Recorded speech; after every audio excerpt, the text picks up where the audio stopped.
Anthony, faithful servant. Your love for me has brought me here. My Lord and my God, I am not worthy, yet my heart belongs entirely to you.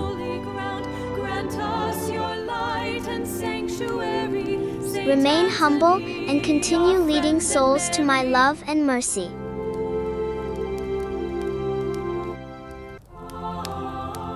Jesus, let every word I speak bring hearts closer to you.